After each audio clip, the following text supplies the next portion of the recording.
Friends, എല്ലാവർക്കും നമ്മുടെ പുതിയ വീട്ടിലേക്ക് സ്വാഗതം. അപ്പോൾ നമ്മൾ ഇന്നൊരു ക്ലേ ആർട്ടാണ് ചെയ്യാൻ പോണത്, എപ്പിസോഡ് 4. അപ്പോൾ നമ്മൾ ഇന്ന് ഉണ്ടാക്കണമെന്ന് വെച്ചാൽ ഒരു കോൺ ഐസ്ക്രീമാണ്. അപ്പോൾ ഈ ഫസ്റ്റ് ബ്രൗൺ കളർ ക്ലേ എടുത്തിട്ട് ഇങ്ങനെ റൗണ്ട് ഷേപ്പിലാക്കിയിട്ട് ഇങ്ങനെ പ്രസ് ചെയ്ത് കൊടുത്ത് സ്കെയിൽ വെച്ച്, പിന്നെ ഗ്രിഡ് ലൈൻസ് പോലെ ഇങ്ങനെ നമ്മൾ സ്കെയിൽ വെച്ച് ഇങ്ങനെ പ്രസ് ചെയ്ത് കൊടുത്തു. എന്നിട്ട് നമ്മളതിങ്ങനെ കോണിൻ്റെ ഷേപ്പിൽ ഉരുട്ടി എടുത്തിട്ട് ഇങ്ങനെ കട്ട് ചെയ്ത് കൊടുത്ത്, പിന്നെ നമ്മൾ ഐസ്ക്രീമിന് വേണ്ടിയിട്ട് വൈറ്റ് കളർ ക്ലേ എടുത്തിട്ട് നമ്മൾ സ്കെയിൽ വെച്ച് ഇങ്ങനെ പ്രസ് ചെയ്തിട്ട് ജസ്റ്റ് ഇങ്ങനെ പ്രസ് ചെയ്ത് കൊടുക്കുന്നുണ്ട്. ഇങ്ങനെ ഇച്ചിരി ഒരു ഷേപ്പിലാവണമല്ലോ ഐസ്ക്രീമിൻ്റെ. അപ്പോൾ അതിന് വേണ്ടിയിട്ട് നമ്മളങ്ങനെ പ്രസ് ചെയ്തിട്ട് ഐസ്ക്രീം അതിൻ്റെ മുകളിലേക്ക് ഇങ്ങനെ വെച്ച് കൊടുത്തു. നമ്മൾ മിനി ഐസ്ക്രീമാണ് ഉണ്ടാക്കണത്.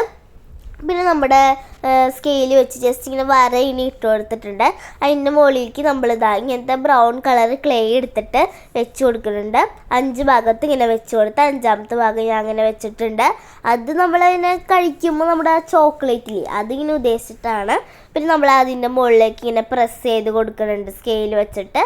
ഇങ്ങനെ ഇപ്പോൾ ഇങ്ങനെ ഒതുങ്ങിയിരിക്കുമല്ലോ, അപ്പോൾ അതിന് വേണ്ടി അങ്ങനെ പ്രസ് ചെയ്ത് കൊടുത്ത്. പിന്നെ നട്ട്സിന് വേണ്ടിയിട്ട് നമ്മൾ കുറച്ച് ബ്രൗൺ കളർ ക്ലേ എടുത്തിട്ട് ഇങ്ങനെ ഉരുട്ടിയിട്ട് വെച്ച് കൊടുക്കുന്നുണ്ട്. ഫസ്റ്റ് നമ്മൾ വലിയ ക്ലേ വെച്ചു, പിന്നെ അതിൻ്റെ മുകളിലേക്ക് ഇങ്ങനെ 5 ഇങ്ങനെ വെച്ച് ചുറ്റിക്ക് വെച്ച് കൊടുക്കുന്നുണ്ട് കേട്ടോ. അങ്ങനെ 5 ഇങ്ങനെ വെച്ച് കൊടുക്കും. പിന്നെ നട്ട്സും എനിക്ക് വേണമെങ്കിൽ ക്രീം കളർ ക്ലേ എടുക്കാം, എൻ്റെ ബ്രൗൺ ഞാൻ എടുത്തതേ ഉള്ളൂ കേട്ടോ. ഇങ്ങനെ 5 ഭാഗത്താക്കി വെച്ചിട്ട് നമ്മൾ അതിങ്ങനെ പൊന്തിരിക്കുന്നതുകൊണ്ട് സ്കെയിൽ വെച്ച് പ്രസ് ചെയ്ത് കൊടുത്ത്. അപ്പോൾ എല്ലാവർക്കും ഇഷ്ടപ്പെട്ട് ലൈക്ക് ചെയ്ത് കമൻറ്റ് സബ്സ്ക്രൈബ് ചെയ്യണേ. ബൈ.